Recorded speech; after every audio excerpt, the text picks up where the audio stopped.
तुमच्या आयुष्यात जी गोष्ट तुम्हाला सगळ्यात जास्त त्रास देते, तीच गोष्ट तुमची सगळ्यात मोठी शक्ती असू शकते, असं कधी वाटलंय का?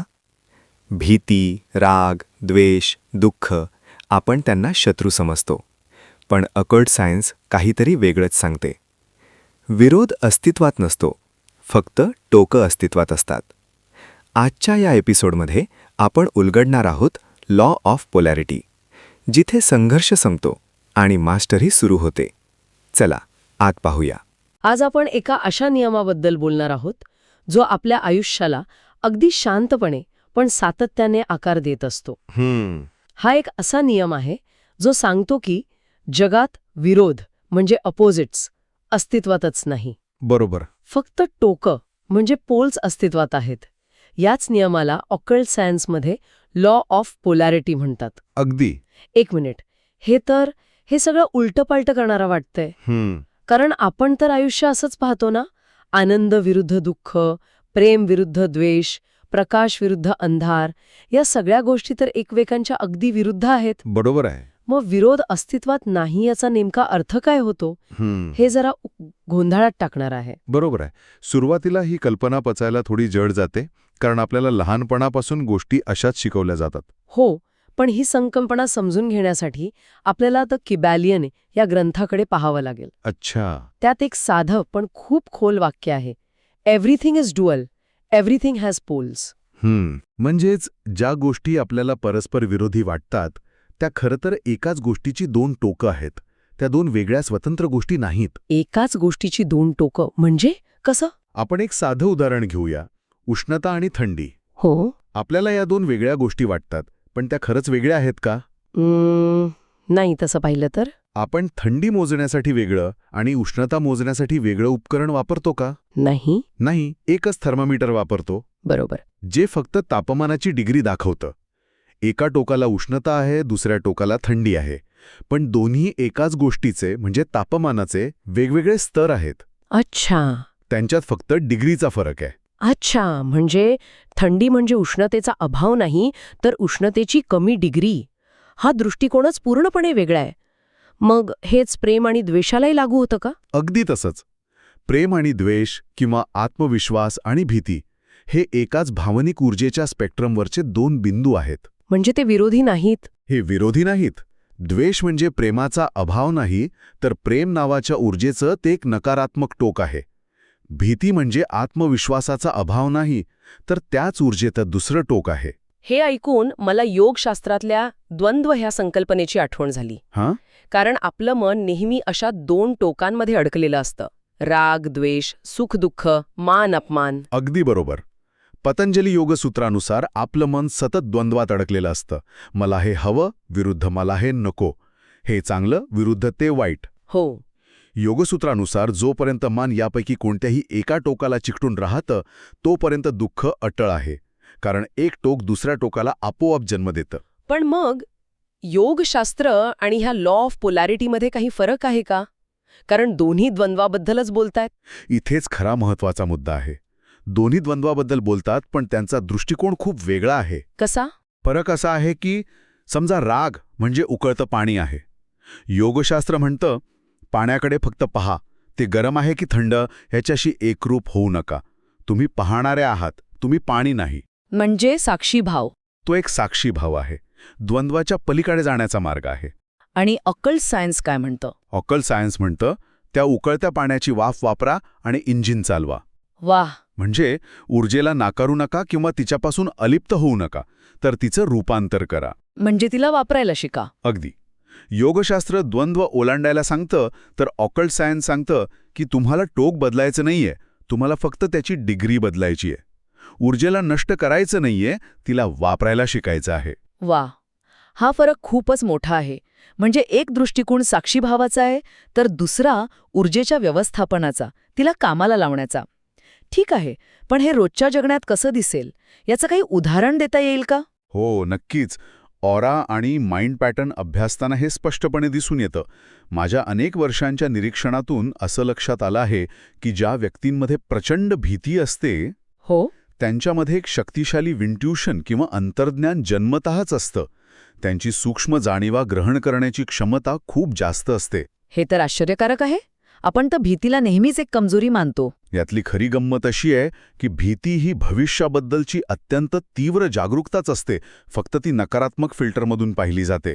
अच्छा. तुम्ही ज्या गोष्टीला घाबरता त्याबद्दल तुम्ही 24 तास विचार करत असता, तुम्ही त्याबद्दल कमालीचे अवेअर असता. बरोबर. लॉ ऑफ पोलॅरिटी सांगतो की तो फिल्टर बदला, ऊर्जा तीच राहील. भीतीची ऊर्जा हीच फोकसची, सतर्कतेची ऊर्जा आहे. म्हणजे ज्याला आपण अँक्झायटी किंवा कधीकधी गट फिलिंग म्हणतो, त्यातला फरक हा फक्त आपल्या त्या ऊर्जेला समजून घेण्याच्या क्षमतेवर अवलंबून आहे. दिस इज अ गेम चेंजर. अगदी म्हणजे मी ज्याला माझी कमजोरी समजत होते, तीच माझी ताकद असू शकते. अगदी बरोबर. तसंच दुसरं उदाहरण म्हणजे राग. ज्या व्यक्तींचा राग नियंत्रणाबाहेर असतो, ज्यांना सतत राग येतो, त्यांच्यात प्रचंड नेतृत्व करण्याची ऊर्जा, लीडरशिप एनर्जी किंवा इच्छाशक्ती असते. ती एक आग असते. अगदी, ती एक आग असते. माझ्या अनुभवात अनेक यशस्वी सीईओ किंवा उद्योजक मुळात खूप रागीट स्वभावाचे होते, पण त्यांनी त्या रागाला दिशा दिली. बरोबर. बाजारातल्या स्पर्धेवर, एखादी समस्या सोडवण्यावर तीच आग त्यांना पुढे घेऊन गेली. आणि जर तीच ऊर्जा त्यांनी वैयक्तिक आयुष्यात वापरली असती तर नाती जळाली असती. समस्या ती ऊर्जा नाहीये. समस्या ही आहे की ती ऊर्जा एका नकारात्मक टोकाला अडकलीये. तर मग या अडकलेल्या ऊर्जेचं काय करायचं?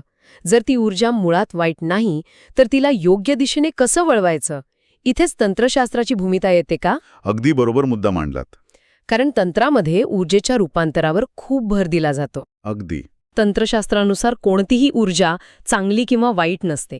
ती फक्त असंतुलित किंवा संतुलित असते. तंत्र ऊर्जा रूपांतरित करण्यावर, ट्रान्सम्युटेशनवर भर देतं. तिला दाबण्यावर किंवा व्यक्त करून वाया घालवण्यावर नाही. याची काही उदाहरणं? हो, जसे की लैंगिक ऊर्जा, सेक्शुअल एनर्जी. हीच आध्यात्मिक ऊर्जेत, स्पिरिच्युअल एनर्जीमध्ये रूपांतरित होऊ शकते. दोन्ही एकाच जीव ऊर्जेची दोन टोकं आहेत. अच्छा. भीती, फिअर, हीच ऊर्जा जेव्हा योग्य समज आणि निरीक्षणाने हाताळली जाते, तेव्हा तीच जागरूकता म्हणजे अवेअरनेस बनते. आणि राग? आणि राग हीच ऊर्जा इच्छाशक्ती, विल पॉवर बनते. हे कुठेतरी मॉडर्न सायकॉलॉजीसारखं वाटते. म्हणजे कॉग्निटिव्ह बिहेवियरल थेरपी, CBTमध्ये जसं नकारात्मक विचारांच्या पॅटर्नला आव्हान देऊन बदललं जातं, तसंच इथे ऊर्जा पातळीवर केलं जातंय का? खूप छान जोडणी केलीत. फक्त तिथे विचार बदलतात, इथे ऊर्जेचं टोक बदलतं. आपल्या ऊर्जा शरीरात साठलेली असते. त्यामुळे फक्त बौद्धिक पातळीवर स्वतःला समजावून उपयोग नाही की मी रागावणार नाही, तर ऊर्जा पातळीवर काम करणं गरजेचं आहे, कारण ती ऊर्जा तिथे साठलेली आहे. ओके, तर मग सर्वात महत्वाचा प्रश्न, या नियमाचा वापर करून या ऊर्जेवर प्रभुत्व कसं मिळवायचं? ती खरी मास्टरी कशात आहे? पण हे ऐकायला खूप सोपं वाटतं. फक्त ऊर्जेचं रूपांतर करा. प्रत्यक्षात जेव्हा एखाद्याला तीव्र भीती किंवा राग येतो, तेव्हा असं शांतपणे निरीक्षण करणं जवळजवळ अशक्य नाही का? बरोबर. मेंदू तर फाईट ऑर फ्लाईट मोडमध्ये गेलेला असतो. तुमचा मुद्दा 100% बरोबर आहे, आणि हाच सगळ्यात मोठा अडथळा आहे. ही एक साधना आहे, एका दिवसात जमत नाही. लॉ ऑफ पोलॅरिटी शिकवतो की भावना दाबू नका, कारण दाबलेली ऊर्जा आतल्यात सडते. भावना व्यक्त करून फेकून देऊ नका, कारण त्यात तुम्ही तुमची शक्तीच वाया घालवता. मग काय करायचं? तर भावनांना फक्त पहा, ऑब्झर्व्ह करा. पण त्या क्षणी हे कसं शक्य आहे? याची सुरुवात त्या क्षणी होत नाही. याची सुरुवात सरावाने होते. जेव्हा तुम्ही शांत असता तेव्हापासून हा सराव सुरू करायचा असतो. अच्छा. स्वतःला आठवण करून द्यायची की मी राग नाही, मी रागाला अनुभवणारी चेतना आहे. हळूहळू जेव्हा प्रत्यक्षात राग येतो तेव्हा सुरुवातीला फक्त 1 सेकंदासाठी तुम्हाला ही आठवण येईल. फक्त 1 सेकंड? पण तो 1 सेकंद पुरेसा असतो. त्या एका क्षणात तुम्ही त्या भावनेपासून थोडे वेगळे होता. म्हणजे त्या भावनेशी पूर्णपणे एकरूप होण्यापासून स्वतःला वाचवायचं. अगदी बरोबर. जेव्हा एखादी व्यक्ती म्हणते की मी राग नाही, मी राग पाहणारी चेतना आहे, किंवा मला भीती वाटत नाही, माझ्यात भीतीची ऊर्जा निर्माण झाली आहे आणि मी तिला पाहत आहे.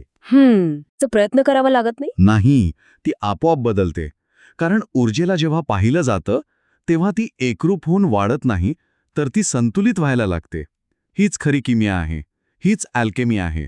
वा, म्हणजे ज्या गोष्टीपासून आपण पळतो, ज्या भावनांना आपण वाईट समजतो, त्याच गोष्टीत आपली खरी शक्ती लपलेली असते. अगदी. विरोधाला नष्ट करण्याऐवजी त्याचं रूपांतर करणं, हाच या नियमाचा गाभा आहे. म्हणजे संघर्ष करायचा नाहीये तर समजून घ्यायचंय. अगदी. ज्या ऊर्जेला आपण शत्रू मानतो तिलाच मित्र बनवायचंय. या संपूर्ण चर्चेचा सार काय आहे? सार असा आहे की पहिलं, संतुलन हीच शक्ती आहे. Balance is power.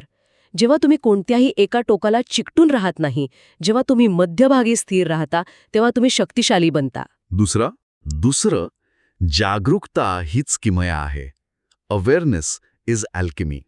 फक्त पाहिल्याने, कोणताही निर्णय न देता, निरीक्षण केल्याने ऊर्जा रूपांतरित होते. आणि तिसरं, द्वैतातून अद्वैताकडे जाणं हाच अंतिम मार्ग आहे. हे समजून घेणं की दोन्ही टोकं एका सत्याचे भाग आहेत. म्हणजे ऑकल्ट म्हणजे विरोध नष्ट करणं नाही. ऑकल्ट म्हणजे विरोध समजून घेऊन त्याचं रूपांतरण करणं. अगदी. शेवटी जेव्हा द्वंद्व संपतं तेव्हा संतुलन येतं. आणि जिथे संतुलन असतं तिथेच खरी शक्ती असते. खरंच, ही एक खूप खोलवर विचार करायला लावणारी संकल्पना आहे. ऐकणाऱ्यांनी एका गोष्टीवर नक्की विचार करावा. अशी कोणती गोष्ट आहे, कोणती भावना आहे, ज्यापासून ते सतत दूर पळत आहेत? राग, भीती, असुरक्षितता. थोडा वेळ थांबा आणि स्वतःला विचारा, मी ज्या गोष्टीपासून पळतीये तीच गोष्ट माझी शक्ती तर नाही ना? बरोबर. कदाचित त्याच गोष्टीत त्यांची सर्वात मोठी शक्ती दडलेली असेल. पुढच्या भागात आपण आणखी एका शक्तिशाली नियमाबद्दल बोलणार आहोत. Law of correspondence. As within so without. हो. आपलं आतलं जग आपलं बाहेरचं वास्तव कसं घडवतं हे आपण पुढच्या वेळी उलगडू. आज तुम्ही एक गोष्ट लक्षात ठेवावी. तुमचा राग तुमचा दोष नाही. तुमची भीती तुमची कमकुवतता नाही. ती ऊर्जा आहे जी चुकीच्या टोकाला अडकली आहे. अकल्ट म्हणजे विरोध नष्ट करणं नाही. अकल्ट म्हणजे विरोध समजून त्याचं रूपांतर करणं. जेव्हा द्वंद्व संपतं तेव्हा संतुलन येतं. आणि जिथे संतुलन असतं तिथेच खरी शक्ती असते. पुढील एपिसोडमध्ये आपण पाहणार आहोत law of correspondence. As within so without. तोपर्यंत स्वतःकडे पाहत रहा, कारण जाणीवच सगळ्यात मोठी साधना आहे.